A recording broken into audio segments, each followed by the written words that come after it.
ఇప్పుడు ఇంకొక విషయాన్ని మీ దృష్టికి తీసుకురాదలుచుకున్న ఇంకొక విషయం ఏంటంటే, చంద్రబాబు నాయుడు ఉప ప్రధానిగా ప్రయత్నం చేస్తున్నారు. ఇప్పుడు జరుగుతున్న వ్యవహారం. ఈ ఉప ప్రధానిగా చేస్తున్న ప్రయత్నాన్ని బయటికి తెలియకుండా చాలా జాగ్రత్త పడుతూ వచ్చారు.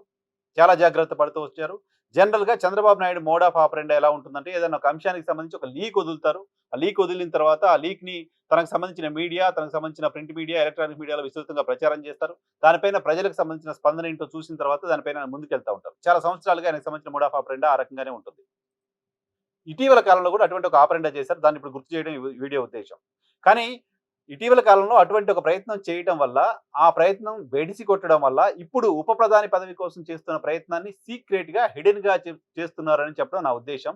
ఇటీవల చేసిన ఆయన అటువంటి ప్రయత్నం ఏంటంటే, మీకు ఒకసారి గుర్తుంటే గతేడాది నవంబర్, అక్టోబర్ ఆ ప్రాంతంలో కొన్ని జాతీయ మీడియా ఛానల్‌లు, కొన్ని జాతీయ వెబ్‌సైట్స్, కొన్ని లోకల్ యూట్యూబ్ ఛానల్స్, కొన్ని local Telugu Desam party pro satellite channels ఒక క్యాంపెయిన్ చేశాయి.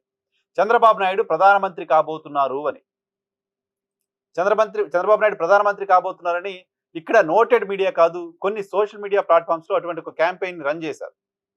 జాతీయ ఛానల్స్‌లో కూడా ఆ తరహా క్యాంపెయిన్‌ని మొదలుపెట్టారు. నేషనల్ లెవెల్‌లో ఉన్న దాదాపు ఒక 60, 70 వెబ్‌సైట్‌ల్లో చంద్రబాబు నాయుడు నెక్స్ట్ ప్రధానమంత్రి రేస్‌లో ఉన్నారు అంటూ వార్తలొచ్చాయి.